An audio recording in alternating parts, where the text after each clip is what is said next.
Alrighty. So Q&A on a Friday. My favorite. You guys, I'm in the most ho-dunk hotel. The best lighting I could get. And there's no like outside space, which is kind of a bummer because it's super warm here in Memphis. Okay, so Katie, you are I'm gonna put you on the spot first. If you want to go first, do you have any questions, or do you want to just sit back and soak it all in, girl?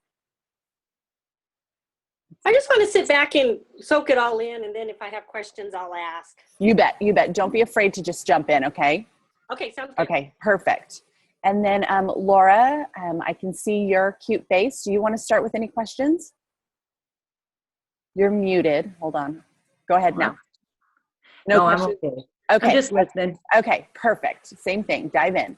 All right. So, Huritzko, I can assume that you don't have questions, but if you do, jump in. Emily, I can't see you, but I see that you're here. So if you want to jump in, go ahead. Otherwise, let's just kind of work our way through the questions that we have here. And first things first, Sarah Porter. So Sarah's asking, she says, I know from experience that reach outs are the most effective way to launch your business and gain PCs right out of the gates. Worked well, but many consultants have hesitations about coming across too salesy or pushy to their network. Can you explain the importance of the reach out and how you might perceive yourself to be too aggressive versus how your friends actually interpret your efforts? So all that to say, I think what Sarah is asking is, how do we do reach outs effectively without turning off our network? And, how, I think that's basically what she's asking. So how to connect with people without sounding too salesy or pushy. I want to clarify for a minute, you guys, the difference between reach outs and conversations. Because I think a lot of times it's easy to rely on reach outs when the reality is it's conversations that grow our business. Reach outs are a tool to be used to gain a conversation. But if you're just doing reach out after reach out after reach out and not actually getting on the phone, getting in front of people, or having meaningful conversations about your business, products, or story, then the reach outs are completely ineffective. So a reach out for me is very basic. They are not telling people about the product. It's just like, hey, Christy, I was hoping to connect with you tomorrow. Are you free for a quick phone call? That's all a reach out is about. It is the goal to have a conversation. So if you just pick up the phone and call people, you don't need a reach out. Like, you've done the reach out and gone right into the conversation at the same time.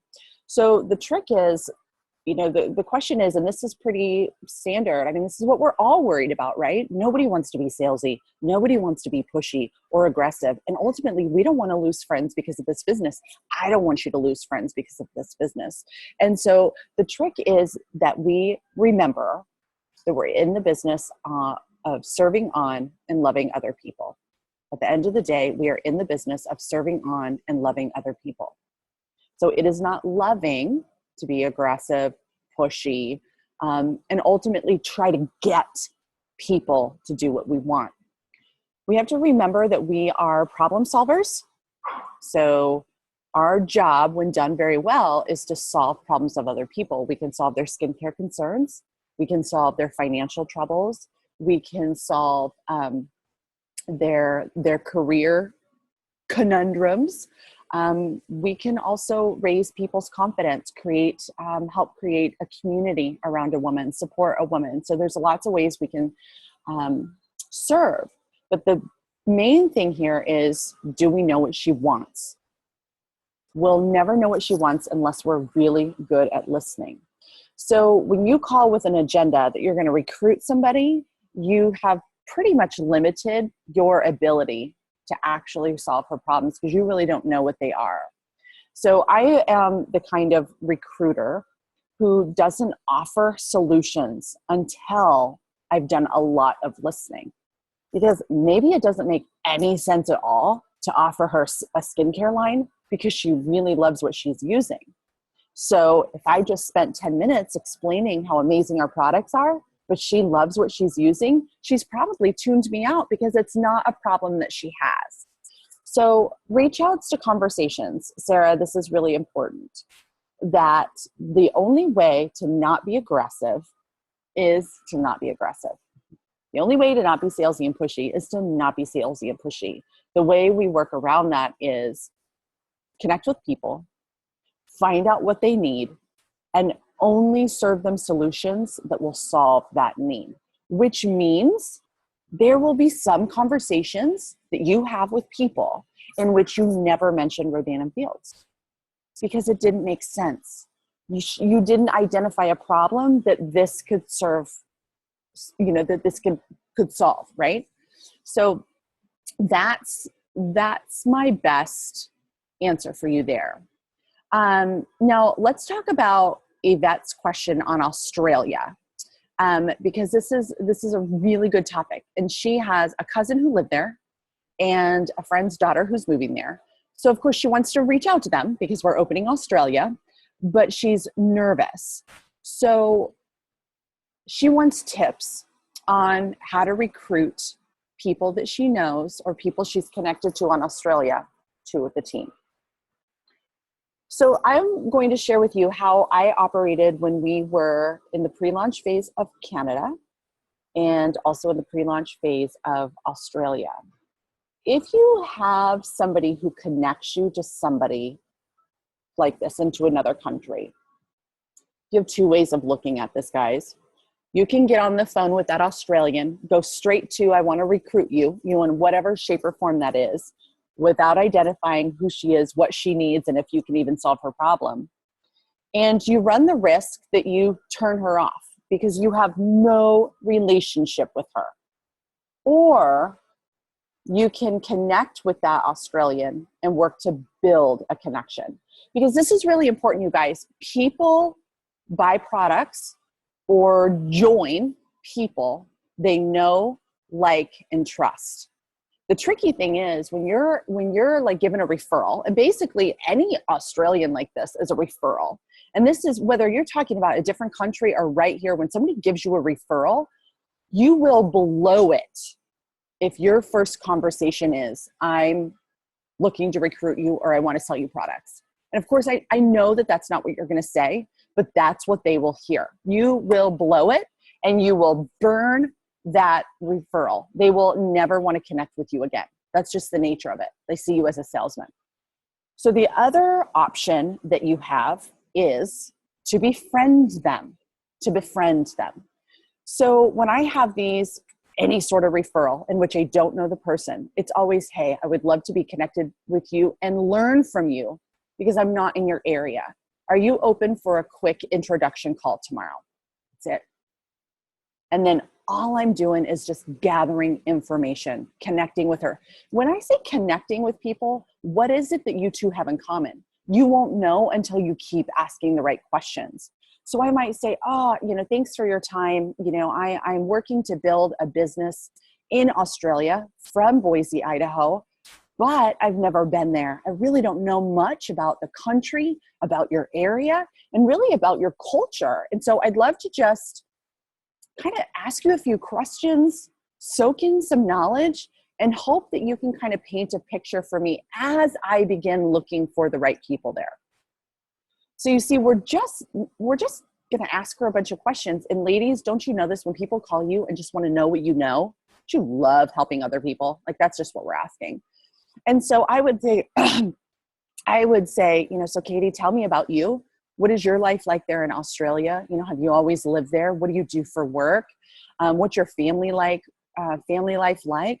Tell me about the working environment in your area of Australia. What are people looking for? What are most people engaged in? Are they entrepreneurs? Are they working? What is a good salary per year? Like, I'm just asking questions. And guys, this for you is going to be fuel, because the more you know about somebody's insights there, the better. But I'm also just building trust. And I'm building trust by not saying, so I have these products. I think you're going to love them. You want to join my team before we open? She's going to be like, oh, snooze. You know, I was just given to a salesperson. So, and make sure you find them on Facebook. And that's where they can get more information about your business. But if you just tee yourself up to be a cool chick that's just uber friendly, say less about your company, which creates curiosity and fascination, she will do all the digging if she's interested. But you want to keep that person as a resource because she could become a really good referral down the road if you build that know, like, and trust relationship with her. But dang, I mean, you just serve those people the best you can, because the longer that they're in your network and in your circle, the more easy it is to go to them when you really need something than it is, you know, you talk to them once and you burn that opportunity. Does that make sense, you guys? Okay. Any questions so far? Okay. I'm just going to keep working down this list. All right, let's see what we've got.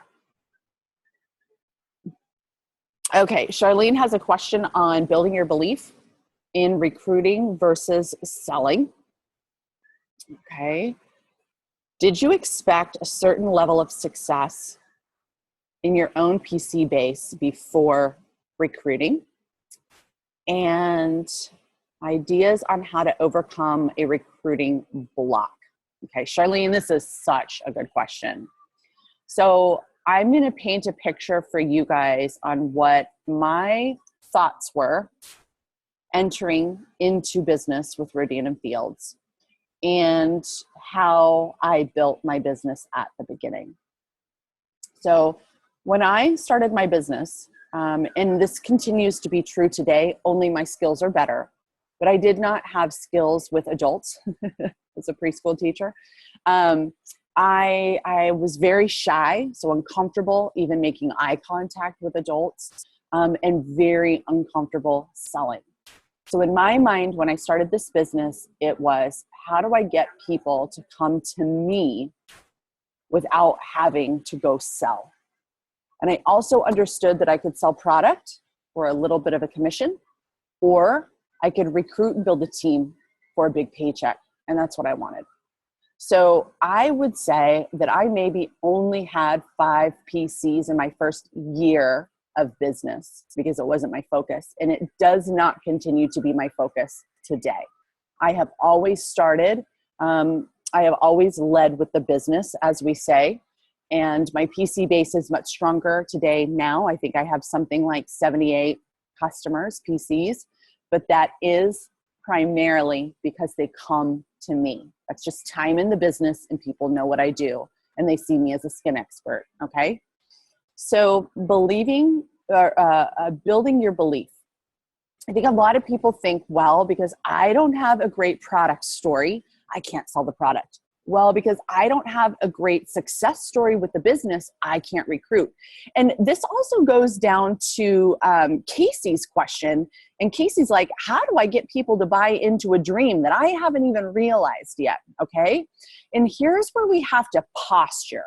Here's where confidence and belief are really important.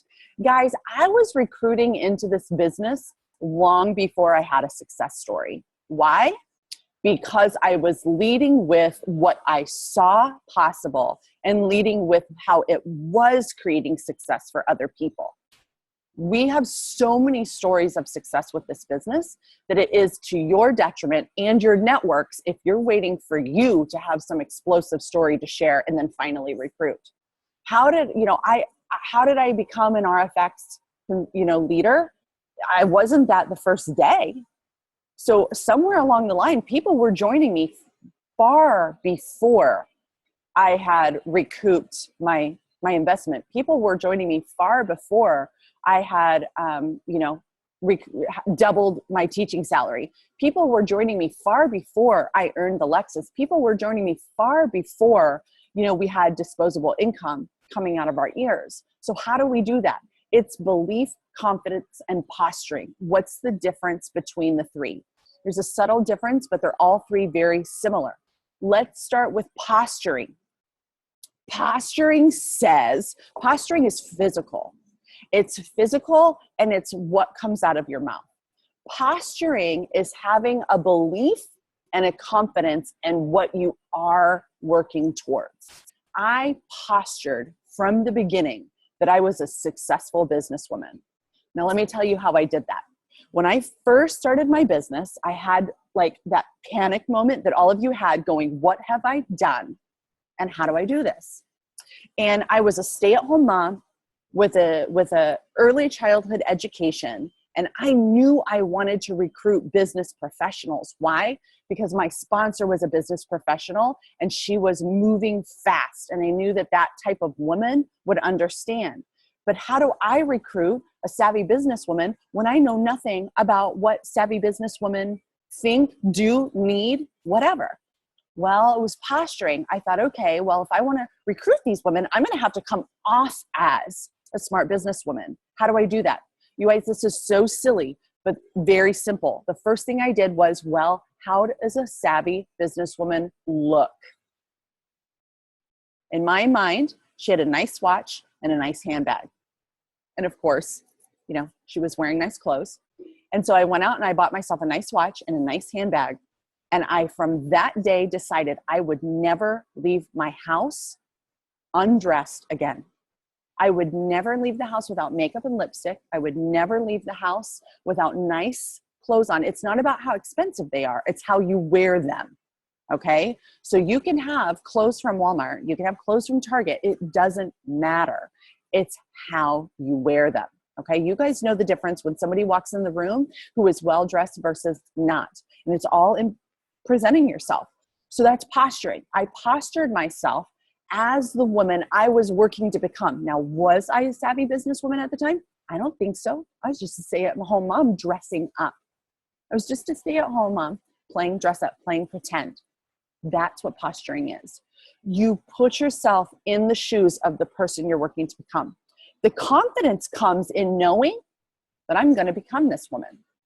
The confidence comes in knowing this business creates savvy businesswomen from stay-at-home moms, from uneducated moms, you know, no college degree.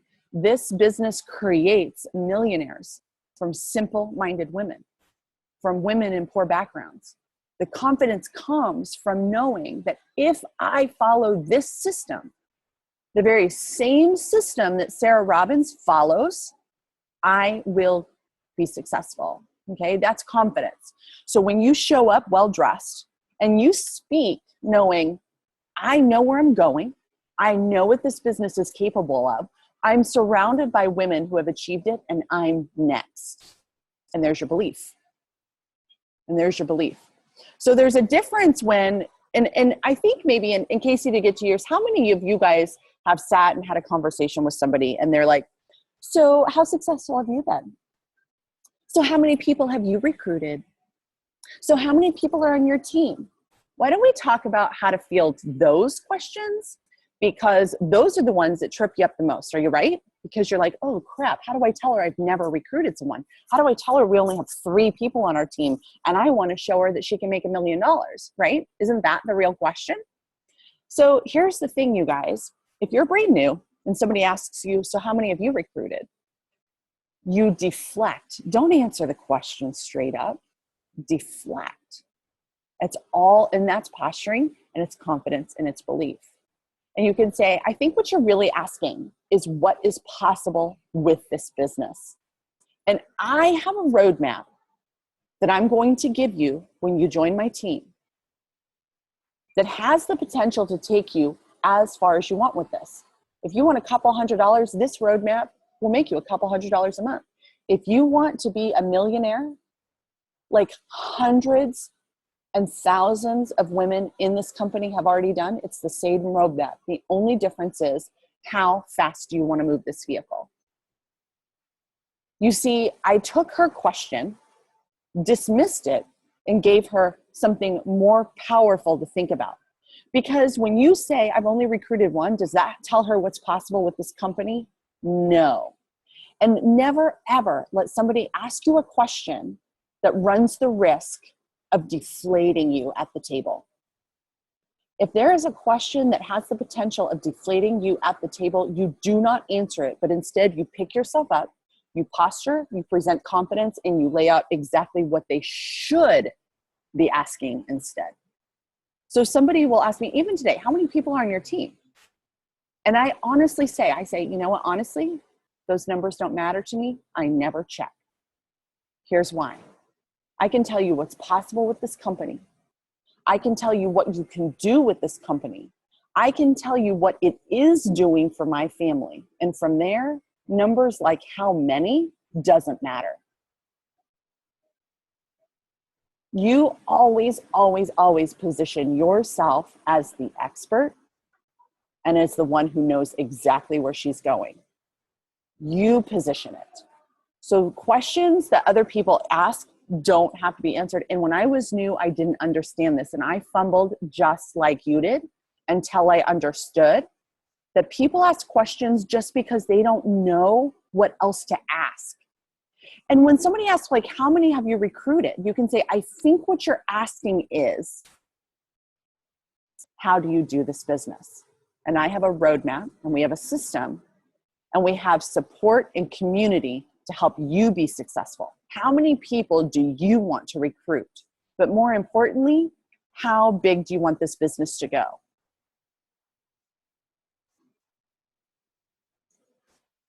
It's all about positioning yourself, you guys, as the expert. Don't let anybody take you off your game.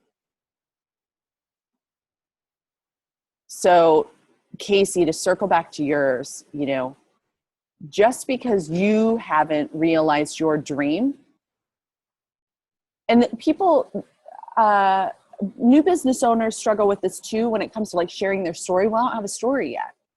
I haven't reached level 5. I haven't, made my mortgage payment. I haven't recovered my salary. So I really don't have much to speak to. That's lies of the enemy.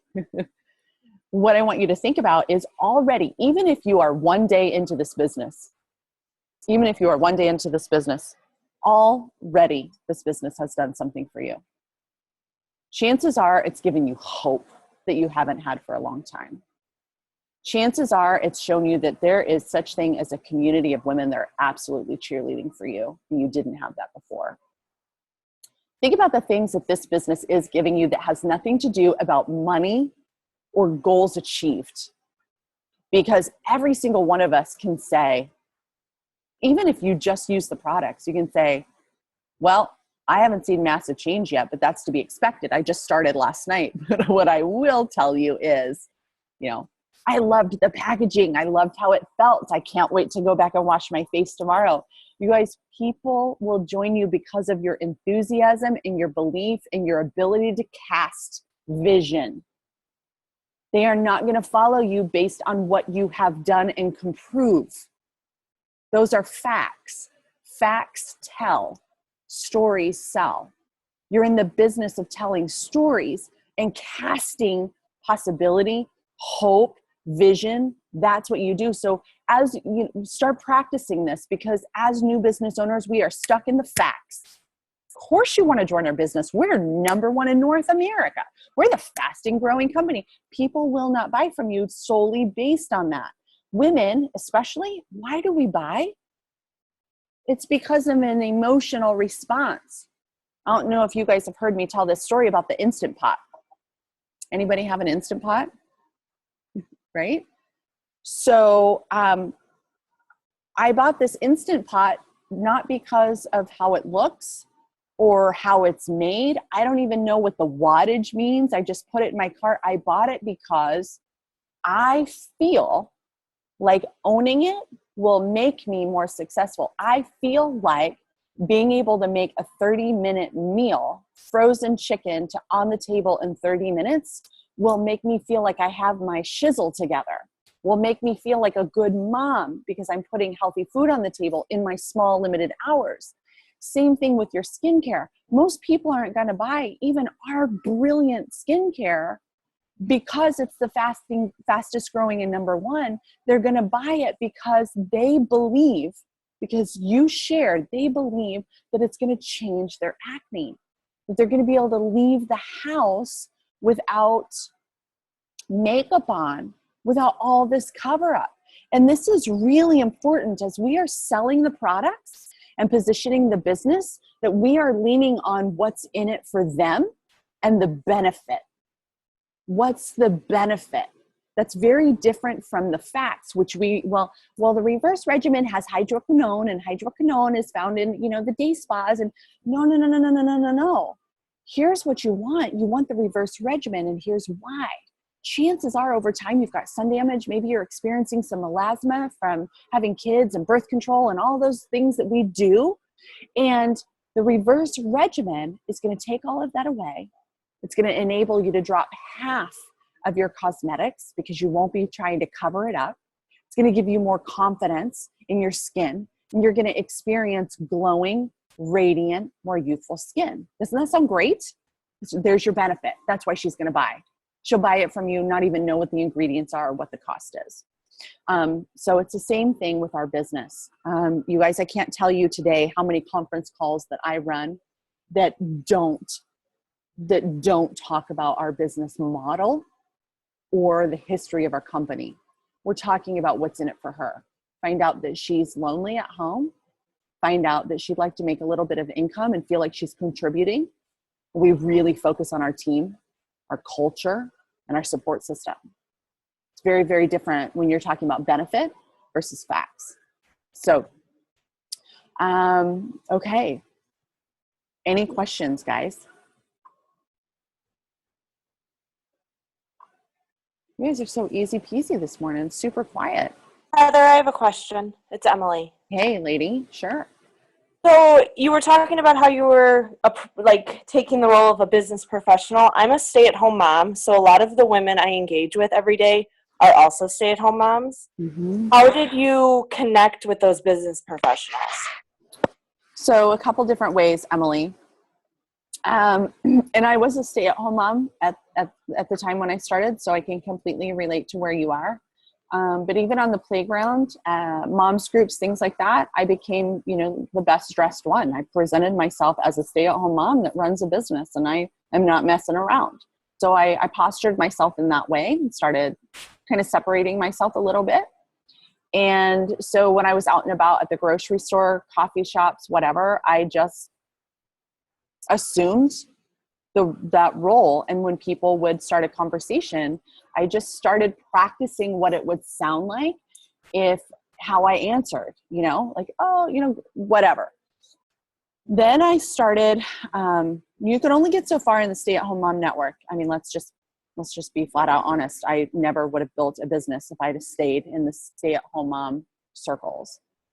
So then I started trading hours with other stay-at-home moms. You take my kid today, I'll take your kid tomorrow. And on the days when, I was free, I started putting myself in business circles. So I've done a ton of free networking. And it is not easy and it's not fast. And free networking, like business networking events, business card trading events, those sort of things. It's not a fast route, but it was the best playground for me to learn business, learn about other people, and learn how to present myself as a smart business leader. And anytime you guys engage in anything that's free, understand that the quality of person is not always what you're looking for. And so, like I said, it was where I learned. So I just started putting myself in that space and posturing myself as a leader, being a leader, serving other people. I had a lot of one-on-one coffees, but basically, Emily, what I did was I just met a lot of people. I was enlightened by my sponsor. Her name is Marissa. That I was encouraged right out of the gates to join a networking club, and networking, what do they call it? A group, like a networking group. And I wasn't ready for that as a stay-at-home mom. Number one, I felt like I was an imposter. I didn't belong, right? It was intimidating to me. But the seed that she planted was, You want to become so known that when anybody in Idaho says Rodanum Fields, they instantly think Heather Quizzle. And the only way to do that is to know a lot of people. So Emily, whether you are a stay-at-home mom or working full-time or whatever, our job is to know a lot of people. The more people that you know, the bigger your business grows. The more people who know you, and see, that's kind of where I am now. More people know me than I know people, if that makes sense. Okay. So, and that's ultimately what you want to do. So start getting in the business of being known. And for me, it was one coffee date at a time. And a coffee date is an hour usually. And I wanted to poke my eye out with a fork in a lot of those coffee dates. I'm not going to lie. But I'm also sitting in a position that's pretty dang nice because I was willing to do that and learn. And I can't, I'll tell you guys, I can coach, mentor, give you ideas, tips, tricks, language all day long, but it can't be replaced for time in the saddle. Time in the saddle is getting in front of people and talking. The only way that you will actually get better at talking to people is to talk to more people, because that's where you get, like, that's the hands-on learning. That's the hands-on learning. You will have some really not great conversations, and from that you will learn, okay, next time let's not open up that way. Okay, next time here's a sign that maybe this kind of person is not a great candidate for me. The only way to get out there is to do it. I did 18 solid months of 10 coffee dates a week. 10 solid. I did not leave a week without sitting down face to face with 10 people. That's 10 hours. That does not include drive time. And I committed to that. And that was what I call the period of getting known. And I learned a ton about people, how to identify people that mean what they say, how to identify people that are wolves in sheep's clothing, how to really position and posture myself, and how to really serve people first and cut the agenda. I'm talking 18 months, guys, 52 weeks in a year times 10, that's 520 coffee dates in a year. So we're talking, 18 months to 2 years, I sat down with very close to 1,000 people. And that right there, I am reaping the benefits of that, because then comes a referral and people will start talking about you if they think you're great, which means other people will introduce you to their circles and stuff. So stay-at-home mom or otherwise, the name of the game is you have to get known. How are you going to do that? Thank you. And I think my big thing right now is leading with the business. And when I'm talking to other moms, I always second hand put that I do RNF. It's not like what I start with.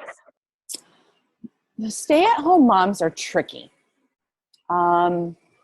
because many of them just want to be a stay-at-home mom. So you already, Emily, are a unicorn because you want to be a stay-at-home mom with impact and influence. You don't want to just change diapers, talk about, the contents of a diaper, that sort of thing made me numb.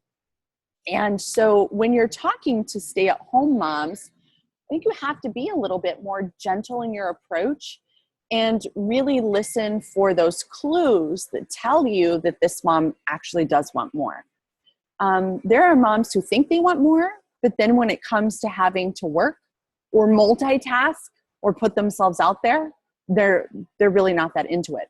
So you will find a couple stay-at-home moms that will do this really well. Case in point, Dacre Fouch, Sarah Johnson, although I didn't find Sarah Johnson, but she's still, but for the most part, the majority of the stay-at-home moms I've recruited are just like the majority of people that you recruit from any background, But I would in terms of like positioning this to stay-at-home moms, tread lightly, you know, like I'm trying to think of a scenario. Like if you meet somebody on the playground for the first time, I maybe wouldn't even talk about your business. You know, you talk to somebody, you're chatting about your kids, whatever. I would just say, oh, Emily, it was really fun connecting with you here. I would love to stay connected. Are you on Facebook? And then just lock and load her on Facebook before you leave. And there you go. Now you've got another set of eyeballs that are on what you're doing. And a lot of times that can naturally progress from there. You know, once you get them on Facebook, I mean, think about it. If your job is to just be a cool chick, meet people and make friends and never talk about your business, and you take all of the people that you meet, start conversations with, and turn them into Facebook friends, Facebook is where all the magic happens. Because I look at it as, if I don't talk to her about Rodan and Fields today, she walks away thinking I'm a cool chick. I find her on Facebook. And if I know that I do Facebook very well, we're teaching you to be the same. I know that if she's interested, she won't be able to help but message me. If I can just get her onto Facebook and let Facebook do the talking, that's where my strategy is.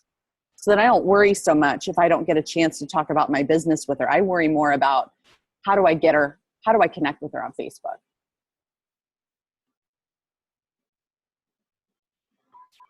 So, Heather, speaking from that, then at what point, so if she does not approach you on Facebook, then, because I've met a couple moms who I've, connected with and, thought that same thing. Okay, well, let's become friends, and then they can see my post. And then nobody has reached out to me, and I'm kind of like, I don't know how to then approach them about it. I've thought about, like if we're ever having an event type of thing, like, oh, hey, we're having an event and I would love your support and you can win some freebies type of thing. But that's really the only thing I could think of, because I don't always keep in great touch with them. Like some of them, my husband and I have moved a little bit, and so like some of them I've moved away from, and so I don't keep in great contact. And so for me to like touch back with them, I don't know. I think it goes back to that whole relationship thing, but I guess I just don't know really when to connect with them if they don't approach me. Okay. So first things first, keep a list of people you're building relationships with. These would be new Facebook friends. Mm-hmm.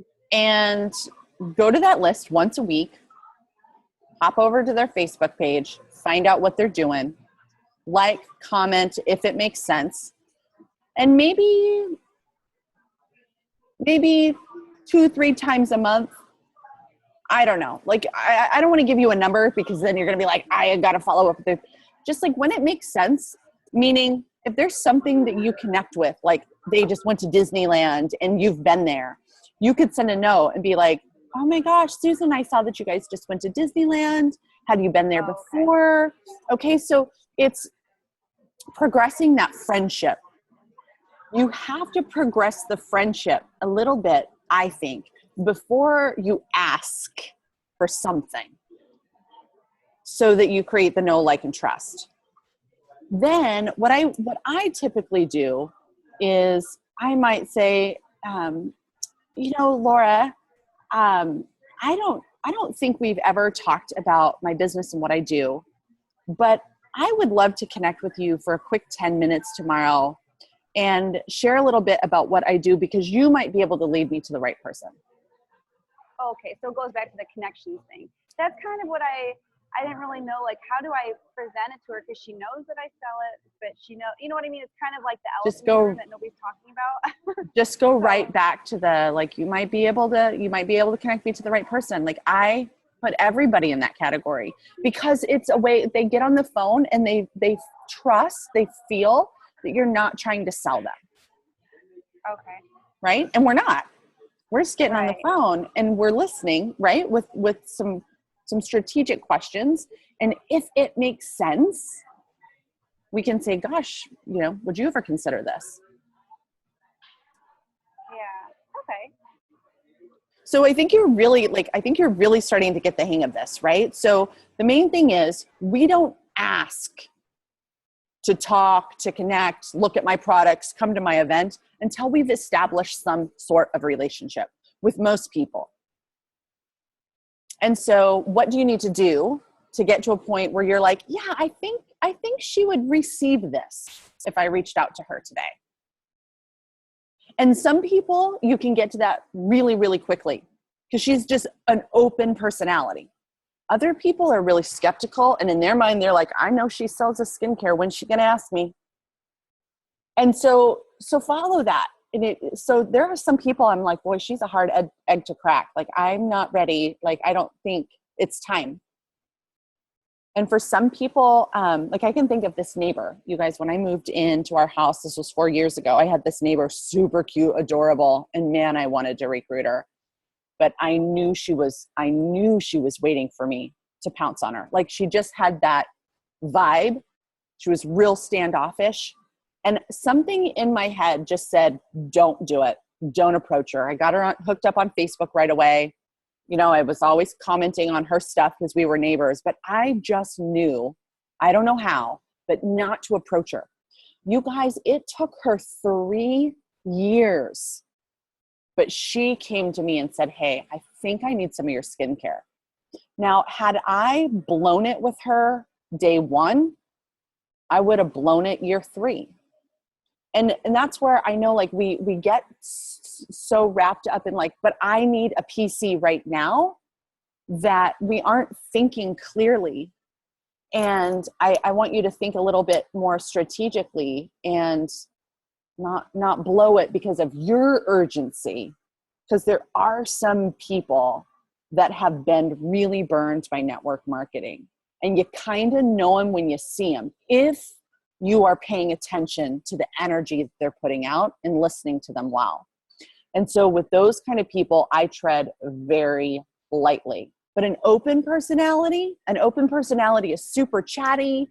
You know, she would be like, oh, let's dump out our purses and show each other what's in them, you know, or she's just asking you lots of questions. She's approaching you. She's showing curiosity in you. That would be a person going, oh my gosh, girl, I've got to tell you what I've got going on with business. I don't know if this is for you, but are you open to a call tomorrow? She'd be like, yeah, girl, let's have coffee while we do it, you know, whatever. So look for those people. It's the open personalities that you can move quicker with.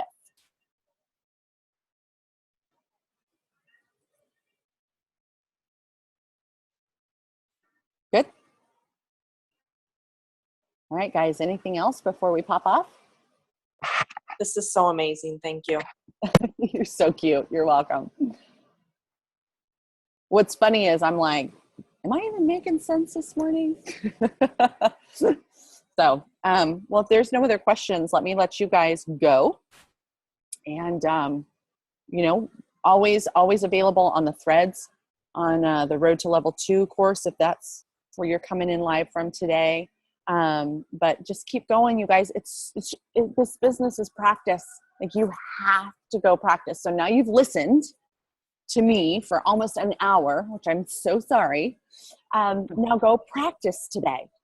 Just go practice. And if that means get out of your house, put some lipstick on, a cute blouse, and just wander the mall looking for open people to just practice like what it's like to make a friend, go do it. Go do it. Like, I'm not going to try and find any customers today or any recruits. I'm just going to head to the mall and practice identifying open personalities. Just go practice interacting with people. That's what our business is about. That's how you become a master recruiter. So don't forget the action piece. Hey, congrats on RFX. Thank you so much, Laura. That's so awesome. Thank you. So awesome. So fun, and a lot of years and tears in the making, I'll tell you. I don't know if you guys, I'll share this with you guys. I started the business 7 years ago this summer. And I actually had like quick success by Rodan and Field standards. I hit level 5 in my first 7 months. However, my first recruit didn't come until month 4. So I did a lot of activity with no results for 4 months. And then it popped. And then I just hit elite for the first time this fall. So I may have gotten to 5 very quickly, but it has taken me a very long time to move forward from that. And so I understand very, very well the frustration of not being where you want to be in business, watching other people do it much faster than you, feeling like you're never going to get there. Will you ever get there? Should I just quit? Is this worth it? I have had many, many years when this wasn't fun, when I really did want to leave, when I wanted to walk away. And I'm very thankful that, number one, the money I was making was too much to walk away from. And number two, that I had a team, because I have a really hard time disappointing people. So I couldn't figure out how to leave Rodan and Fields and my team without disappointing the team. So my gratitude runs really high for you guys, because that's why I'm here. And so, being in this spot feels really good. It also feels like a long time in the making. And I also understand that we each have very different journeys, and what we are willing to endure, what we're willing to go through, and the things we learn along the way are what actually prepare us for the goal realized. So wherever you are in your business and whatever frustration or disappointment you're feeling, that's actually part of the preparation for where you will be and what you will need to have experienced to be qualified in the space where you're going, if that makes sense.